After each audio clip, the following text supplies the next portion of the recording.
Le tango, à la base, c'est la musique, c'est la danse, c'est la poésie. C'est tout un ensemble qui a comme lieu principal des manifestations les bals. Je m'appelle Mathias Tripodi, je suis un danseur et chorégraphe argentin. Moi, je suis né en Argentine, à Buenos Aires. J'ai grandi là-bas et quand j'avais 24 ans, j'ai commencé à faire des voyages en Europe. Et finalement, depuis mes 30 ans, j'habite plutôt ici. Et en Argentine, j'ai une formation aussi comme linguiste et que j'ai fait en même temps qu'avec le tango. Et c'est pour ça que toujours j'étais passionné pour voir que la danse et le langage ont plein de choses en commun. Et chaque style de danse est un peu comme une langue et chaque langue nous permet justement de nous exprimer sur certaines choses d'une manière plus directe au moins. Je parle à la base espagnol, ma langue maternelle, et j'ai appris le français en donnant des cours de tango en France. Je viens plutôt du monde du tango et ensuite j'ai découvert la danse contemporaine. Le tango, c'est une danse à deux à la base. Et moi, je me suis formé sur cette danse et sur ces formes plutôt traditionnelles. Et à un moment donné, j'ai eu envie de pouvoir explorer des autres possibilités tout en gardant l'essence du tango.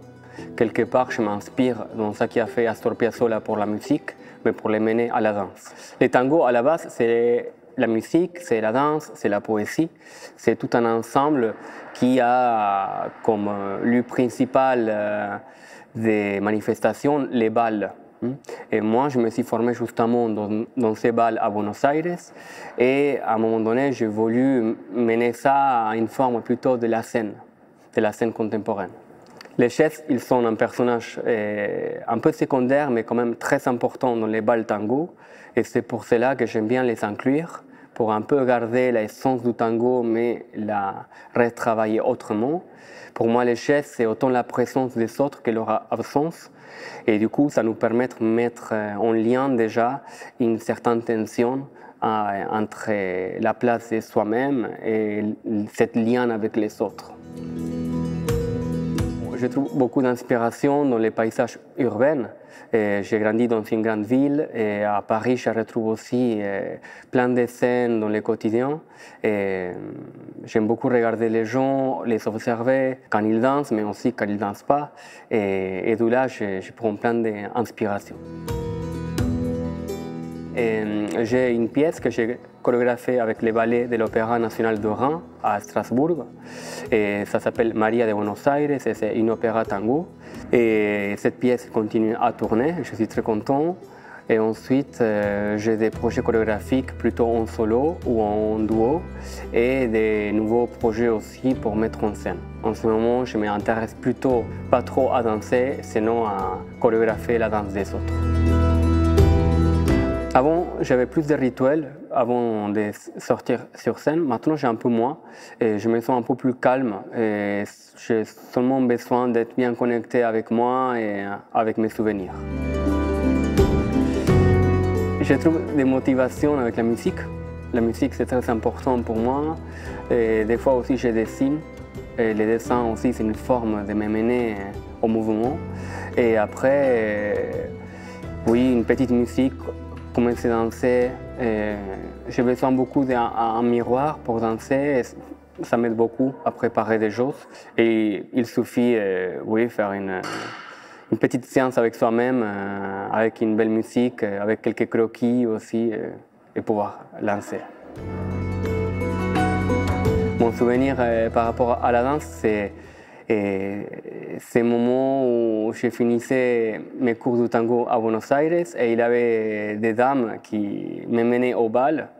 Et donc on allait dans leur voiture, j'écoutais leurs conversations avant les balles, je les voyais se préparer, s'habiller, se préparer pour les balles et après rentrer tous ensemble. Et c'était des moments un peu improbables, mais qui étions cherchés de quelque chose de très spontané et en même temps très connecté avec cet rituel d'un bal tango. Un des souvenirs les plus importants aussi, c'est quand j'étais dans mon premier voyage en Allemagne et j'ai dansé avec des danseurs dans un bal tango et après eux, ils me sont invités à voir une pièce où eux, ils jouaient. Et c'était des danseurs de la compagnie de Pina Bausch Et c'est comme ça que j'ai vu ma première pièce de danse contemporaine. Et c'est un souvenir très très fort pour moi parce qu'il y a plein de choses très spontanées, mais en même temps des choses très profondes et aussi un événement qui a changé radicalement mon parcours. Et il y a une phrase, mais que je ne m'en souviens pas vraiment, mais c'est une phrase de Victor Hugo qui parle de la nécessité de créer, même il y a de l'adversité et la seule manière de s'en sortir, c'est insister sur la création. J'ai l'impression que pour pouvoir créer, il faut avoir beaucoup d'échecs aussi, parce que c'est dans chaque échec où on trouve les moyens de re-questionner les choses et de se rattraper dans le mouvement suivant. Ça, c'est quelque chose de très ancré dans la danse aussi. C'est pas trop grave s'il y a un accident ou s'il y a quelque chose qui ne marche pas. La chose plus importante, c'est retrouver dans le mouvement suivant. Et ça, c'est quelque chose qui m'accompagne beaucoup et qui me permet aussi d'avancer parmi des esquisses, on va dire. La danse change le monde car justement, il nous permet de communiquer des choses sans passer par le langage et du coup sans passer par les mots. Et du coup, on peut épargner tous les charges et les 12e sens qui puissent entraîner les mots et en même temps communiquer quelque chose de fort. Et car on peut communiquer, on peut faire des liens avec les autres. Et en faisant des liens avec les autres, quelque part, c'est les premiers pas pour changer le monde. Je donne envie de danser aux autres en essayant de montrer que la danse c'est plus simple de ce qu'on pense. Des fois, on a l'idée que la danse c'est quelque chose de très éloigné et que ça n'appartient pas à tout le monde. Mais justement, la danse, les mouvements, ils nous accompagnent à chaque moment. Et j'essaie de montrer que c'est simple, que c'est quelque chose d'accessible et que c'est quelque chose pas forcément performatif, sinon quelque chose comme une source de plaisir. Et si je me rencontrerai avec mon moi d'il y a 10 ans, je lui dirais « Continue tranquillement, pas de pression, laisse-toi porter pour ces inspirations et tu vas continuer à avancer. » En fait, j'ai fait des fois quand je m'imagine avant et je ne me rends pas compte jusqu'à quel point j'étais très intuitif aussi. Je faisais plein de choses comme dans un flou. Et c'est quelque chose qui me semble un peu irréel. Je pense que c'est plutôt les moi d'il y a 10 ans qui me dira à moi d'aujourd'hui laisse-toi porter un peu plus intuitif comme à l'époque. Dernièrement, je dirais que le tango, c'est fondamentalement une danse où on met en scène les liens avec l'autre. Même si aujourd'hui j'ai dansé tout seul. Mais c'est une danse qui justement met en avant cette question pour l'autre.